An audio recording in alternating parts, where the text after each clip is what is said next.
that time of the month again. Thank you for coming back and joining me. It means so much. And today, what I've got coming up for you, which is hopefully going to be exciting, is which word has the most definitions in the English language, a sneak preview of an upcoming opportunity to have your work as part of an exhibition, and finally some hints and tips if you're entering competitions, and there is a particular competition that I am launching right now on this video, so you're going to be the first person to hear about it. Okay, we will start off with our short, sharp activity, but before we do, I must remember to thank Positive Images Festival, who fund these workshops and allow me to bring them into your home, so thank you. As I said, word meanings. There's lots of words, as we know, in English. A lot of them we borrowed, took, however you want to call it, shared from and with other languages. And a lot of these words mean more than one thing. I'm not telling you anything new, you're perfectly aware of that. But I was so surprised to learn that in the Oxford English Dictionary, the current version, one word actually has 430 different meanings. And you're now hopefully thinking, it could be this, it could be this. It wasn't one I thought of. The word is set, S-E-T. And I've given a few examples because when I first heard that, I was then trying to think of different ways of using it and thought of about 3. And I was like, how can there be 430? But there are, and here's a few. We're definitely not doing all 430 of them. So, Sarah is in the top set for maths. Set the dish on the shelf. It's a setup. Wait for the clay to set. Try not to set off the alarm. He's set in his ways. This vase is part of a set. The couple have set a date for their wedding. And it continues on to 430 times. Other words that are in the Oxford English Dictionary at the moment with huge definitions, huge numbers of definitions, include go, which has got 368 different usages, take, 343, stand, 334, and there is one word that is hot on the heels of set, which when the next English dictionary comes out, the next Oxford English Dictionary, which is going to be in the 2030s, so I can't even think about that, but one day that will come out. Currently, it has 645 different meanings, and that word is run. So run is going to be, when they put the next English dictionary out, is going to be the word officially with the most meanings in English, 645. I could set my paper down and tell the guinea pigs to calm down. They're what you can hear in the background. Regulars will know that I have 5 guinea pigs in the room with me. So going back to the poetry, with all those different words and all their different word meanings, I am going to set you a challenge. Write a poem that takes one of these common words that I've just said, so set, go, take, stand, or run. Or if you can think of one yourself, or you can Google it and it will tell you all the definitions. But we're looking at something with many, many multiple meanings. And I want you to just let it inspire a poem. See where it takes you. Have a go on the page. Think how many different ways you can play with that word and use it. If you are doing a sort of list poem and playing with the different definitions, then think really carefully about what order you put them in. Because as a poet, if you're placing 2 lines or 2 phrases next to each other, then you imply there's a meaning between that. There will be a purpose for you doing that. So think about why you're putting them next to each other. Maybe it creates a narrative, maybe you're suggesting a deeper meaning or some sort of link between those 2 ideas. You don't have to do a list poem. You could have a look at the different word plays, and you could do a concrete poem. You could do a rhyming poem, anything you want. It is totally up to you. And that is challenge 1. Okay. My group always like it when I tell them how long they've got. So we'll say, you've got 15 minutes. Maybe you pause this and you've just had your 15 minutes. Maybe you're watching straight through and that is fine. Maybe you started the other bit last week and you join me again now, and that is okay too, because this is your session and you should use it how you want. There is no right way of accessing the activities or of just being a poet in general. So hopefully you had fun with a bit of wordplay there, and now I'm going to tell you about a really exciting project. So poet Lisa Johnston, who is a Staffordshire poet, and you can see her performing regularly at open word nights that way, has started a really incredible project. It's called About Face, and it looks at, it's to do with artwork, poetry, any kind of creativity around faces. Let me read the proper blurb to you so you're getting all the right information. So About Face is a community project to explore the human face. Feel free to use any creative process or medium, be it written, 2D artwork, 3D artwork, audio or video. And for the purposes of this workshop, we're going to look at it from a poetic point of view. While I carry on talking to you, I'm going to make sure that the details are up on here and that you know if you want to submit this to the project, instead of just keeping it for yourself, then you know where to send it to. Equally, if you want to keep it for yourself and your own folder at home, that's absolutely fine too. So there is a Facebook group for this, and again, I'll put the link in the description so that you can access that. And it's going to be, the exhibition is going to be displayed at Ingestry Orangery. I hope I've said that right. I just thought I'd wing it and see how that went. And they're gardens in Staffordshire, beautiful gardens over, around that area. So it'd be a really lovely place to have your work displayed. And you can email Lisa at theaboutfaceproject@gmail.com. theaboutfaceproject@gmail.com. Hopefully that's all on the screen, depending on my technical ability to do that. So thinking about human faces. This is a beautiful poem, I think so anyway. When I first read it, I thought, oh, that's really simple. And then the more I read it, I just realised it was absolutely beautiful, and now I'm completely in love with it, so I hope you feel the same. It's by a poet called T.E. Hulme, and it's called Autumn. All these poems that I do in the sessions are available for you to read online. So if you Google the name of the poem and the poet, you'll find them. Most of them are available on the Poetry Archive page. So that's a big website for poetry. And the other one that I've now found the name of, poetryfoundation.org. They're great sites. So, Autumn.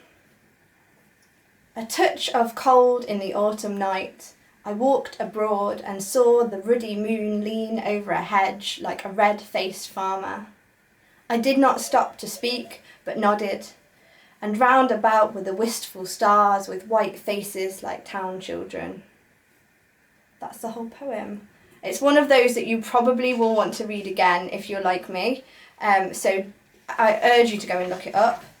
It was written in 1908, and it's actually argued that this is the first example of modern poetry in the English language, because Hulme strayed from your traditional form and the rhyme of the Victorian and then of course the Georgian poets. So this poem was short, but it was packed full of imagery, and it's probably one of the reasons why Hulme was, well, he's still often referred to as the father of imagism. Got that one right. Most of my worry around these workshops is pronouncing things. He's often linked to Ezra Pound and heavily involved in the modernist movement, like the start of the modernist movement. Hulme was also a well-known critic. He was probably at the time maybe more well-known for that than the poetry, but it's the poetry that he is more well-known for now. Sadly, he was killed very young, I think he was about 34, in the war in Belgium in 1917, so another great voice that was lost to war. Back to the poem. For me, the pivotal line in this is like a red-faced farmer, that real clear image of a farmer's face as the moon, and it falls exactly in the centre of the poem as you look at it. And for me, it was just a really strange line when I first thought of it, like the moon looking like a red farmer's face. And then when I thought about it, he tells us it's called autumn, and in autumn you do get that red harvest moon.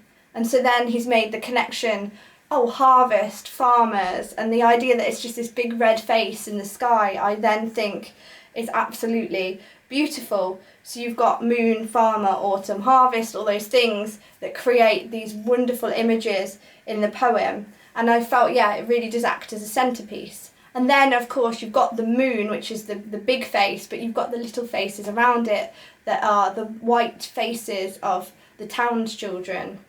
And then you're not sure really whether that's a good thing. I'm not anyway. I don't know if he's suggesting they've got like this, you know, white vibrant look about them because they're fresh-faced and young, or whether he's suggesting that maybe they're pale and they're not well and they're in the town, and maybe it's a comment on that society at the time, and we don't know.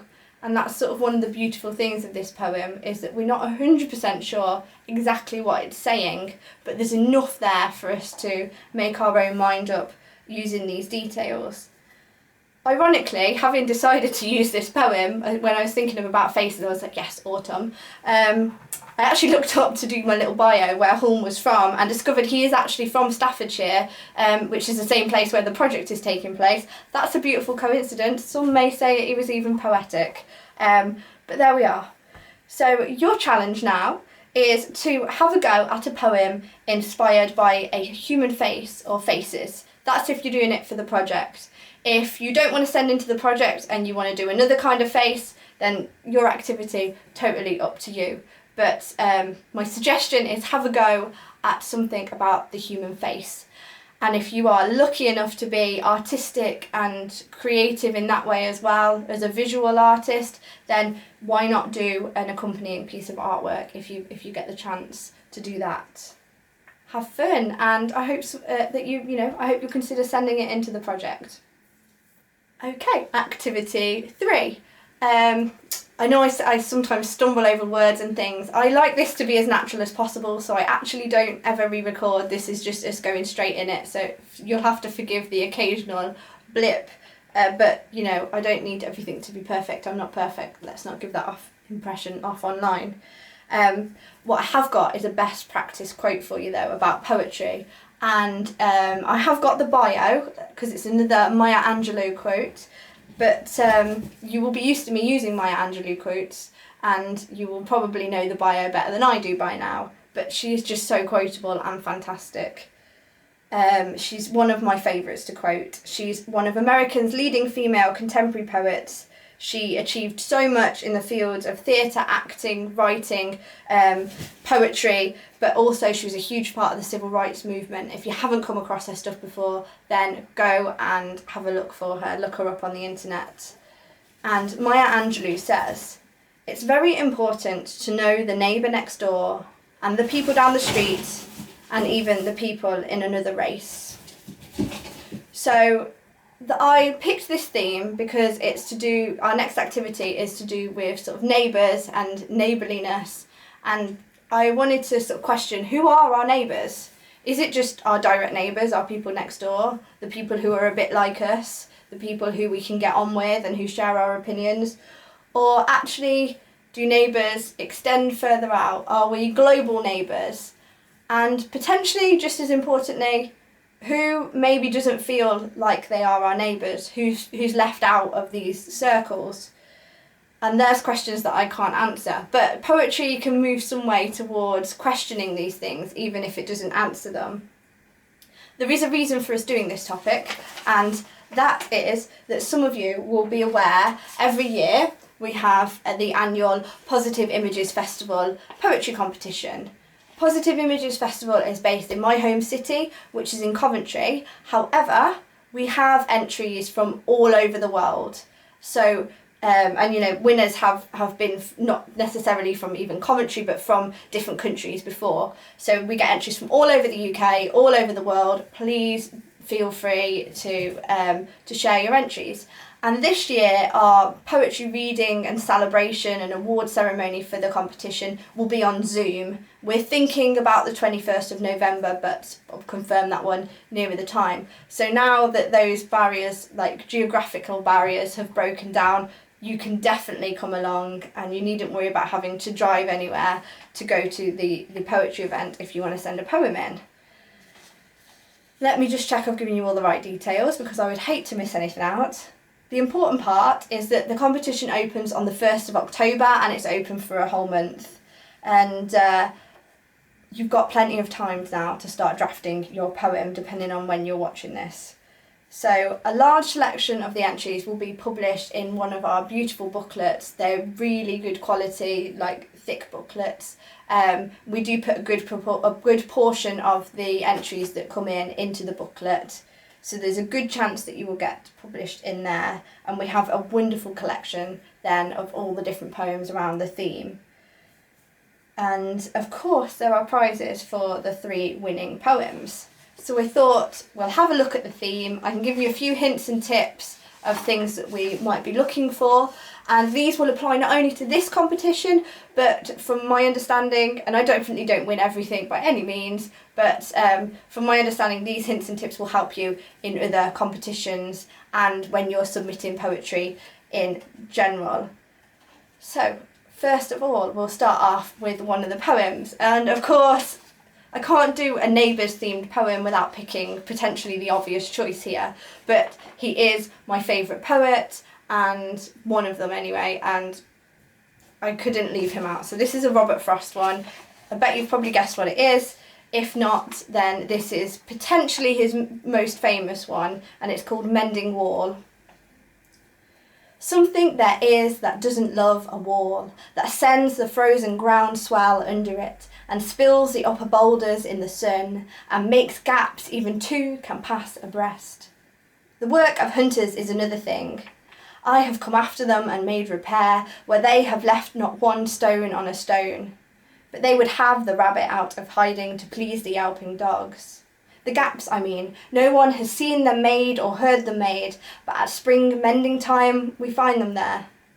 I let my neighbour know beyond the hill, and on a day we meet to walk the line and set the wall between us once again. We keep the wall between us as we go, to each the boulders have fallen to each, and some are loaves and some are so nearly balls. We have to use a spell to make them balance. Stay where you are until our backs are turned. We wear our fingers rough with handling them. Oh, just another kind of outdoor game. 1 on a side, it comes to little more. There where it is, we do not need the wall. He is all pine and I am apple orchard. My apple trees will never get across and eat the cones under his pines, I tell him. He only says, good fences make good neighbours. Spring is the mischief in me, and I wonder if I could put a notion in his head. Why do they make good neighbours? Isn't it where there are cows? But here there are no cows. Before I built a wall, I'd asked to know what I was walling in or walling out, and to whom I was like to give offence. Something there is that doesn't love a wall, that wants it down. I could say elves to him, but it's not elves exactly, and I'd rather he said it for himself. I see him there, bringing a stone grasped firmly by the top in each hand, like an old stone savage armed. He moves in darkness, as it seems to me, not of woods only and the shade of trees. He will not go behind his father's saying, and he likes having thought of it so well. He says again, good fences make good neighbours. Let me tell you a bit about Robert Frost then. He writes a lot of nature poetry. He was an American poet who was much admired for his depictions of rural life, especially in New England where he lived. His command of American colloquial speech and his realistic verse portraying ordinary people in these everyday situations. It's one of the most famous English language poems of all time, and it probably is. And essentially it's about 2 people putting their wall back together that's fallen down between their 2 gardens, their 2 grounds. Robert Frost was born in 1874 and lived until he was 88. And Mending Wall has become officially, apparently, one of the most anthologised and analysed poems in modern literature. So it's obviously not just me that likes it. What is fantastic with this poem is that it uses the sort of zooming in technique, and that is what I want to get across for poetry competitions. You're given a theme, and usually when the organisers have thought of a theme, we'll think of one that's really broad and really wide. What we don't particularly want then is for you to start and try and get everything into one poem and just using big generalisations or sort of tired cliches and trying to explain the whole theme. We don't need you to explain the whole theme. We want you to look at a tiny part of that theme, to zoom in on it, as if you've got a camera and you're taking a picture and you're looking in at one tiny part of the beautiful scene in front of you. So like a camera, accept that you can't capture everything. You're not going to capture the whole theme of neighbours or love or peace or whatever else you might have been given as your topic. But you can focus in on a small act. And Frost here focuses in on these two neighbours mending the wall. One wants the wall, one doesn't want the wall. But when it falls down because of elves or hunters or just the weather, then they put it back together, and that's what they do. And he uses this to show us those bigger world issues, those bigger societal issues. What walls are we putting up between us and our neighbours? Why did he need it? His neighbour had pine trees, he had apple trees. Again, there's a lot of metaphor going on here. Why are you putting up barriers between yourself and somebody who is different to you? And why do we need them? Why are we closing ourselves in? And it really makes you question that. It also makes us look at the character of the second person, the narrator's neighbour, who has been told this saying by his father, good fences make good neighbours, and he won't hear anything else. He just repeats that. He doesn't even think about it anymore. He's pleased with himself that that's his stance on it and that's the line he repeats. So sometimes, I guess, maybe we're all guilty of it. We think that we know something, it becomes a fact to us, and we just repeat it to ourselves. This is how it's done, this is how it is. And actually that's not always the case. Sometimes we really need to reassess those sort of universal truths, if you like. We can see the technique being used again where you really focus in on something in Ada Limon's poem. It's about a song and a flag, but it's about so much more than that, and you'll find that in it when I read this to you. It's another bit of a longer one. The thing I'm trying to say is it's a subtle hint, but both of these poems would be perfect for a neighbours themed competition because they consider a really specific area. It's who are our neighbours? How are we joined to other people in the world? What's, community, neighbourliness, what's it about? And really, as I say, again, I will hammer it home, we're not after big generalised poems. And as far as I'm aware, no other publisher is, or no other competition is. They want you to find something unique, to sort of carve out that niche for yourself and to give us an idea of something that we've not thought of before or something we've not looked at in that particular way. Something that's really unique. And this is a new national anthem by Ada Limon. The truth is, I've never cared for the national anthem. If you think about it, it's not a good song. Too high for most of us with the rocket's red glare, and then there are the bombs. Always, always there is war and bombs. Once I sang it at homecoming and threw even the tenacious high school band off key. But the song didn't mean anything, just a call to the field, something to get through before the pummeling of youth. And what of the stanzas we never sing, the third that mentions no refuge could save the erling and the slave?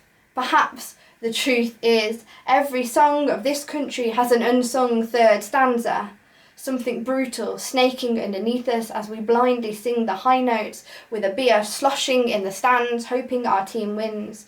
Don't get me wrong, I do like the flag, how it undulates in the wind like water, elemental and best when it's humbled, brought to its knees, clung to by someone who has lost everything when it's not a weapon. When it flickers, when it folds up so perfectly, you can keep it until it's needed, until you can love it again, until the song in your mouth feels like sustenance, a song where the notes are sung by even the ageless woods, the short grass plains, the red river gorge, the fistful of land left unpoisoned. That song, that's our birthright. that's sung in silence when it's too hard to go on, that sounds like someone's rough fingers weaving into another's, that sounds like the match being lit in an endless cave, the song that says my bones are your bones and your bones are my bones, and isn't that enough? Again, another one that I haven't done justice in reading it, but do look it up. You will want to hear that or read it again and again, because there's so much beautiful imagery in there. It doesn't tell us anything, but it tells us so much. It shows us all these ideas with the beautiful imagery.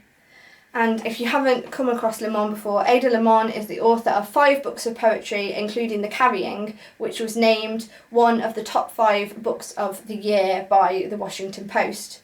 Her fourth book, Bright Dead Things, was named a finalist for the National Book Awards. She was born in 1976, and as a child was greatly influenced by visual arts and artists, and I've already touched on this a little bit in today's workshop, but if you are creative at writing, then why not have a go at visual arts and painting and any other kind of art? Maybe you're into music.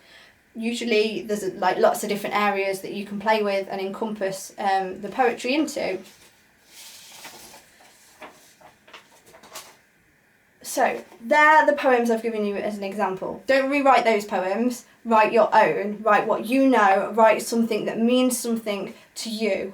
Something maybe, as we've looked at today, that's just ordinary, because there is poetry in the ordinary. Have a go at writing your neighbour's poem. On this occasion, do not send them to me because I'm on the judging panel and it will void your entry.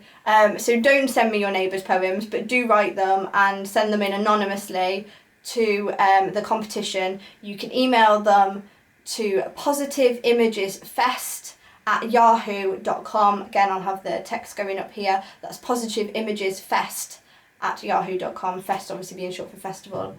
It will be, all the full rules and details will be up on the website, positiveimagesfestival.co.uk. They will also be put up by me into our Facebook poetry group for people who enjoy these sessions and want to join us in the Facebook group. So if you do and you're on Facebook, then there's a link on my channel here to join the Facebook group, which is the Positive Images Festival Poetry Workshops. Nice catchy title. When you email your entries, make sure that you include your full name, your name as you would like it to appear, if this is different to your normal name, address and telephone number. That's so we can contact you if you're one of the winners, but also if you are available for the event to read for us. The winners will be announced in November, and the deadline for the competition is the end of October. So get your entries in. And finally, thank you again for taking time out of your day to come and spend it with me and have a go at writing some poetry, and hopefully enjoying hearing some poems, some fantastic poems. Share your poems via the Facebook group, as I've just said. You're welcome to comment under this video, that would be lovely as well. It's always great to communicate with other poets, so that is brilliant.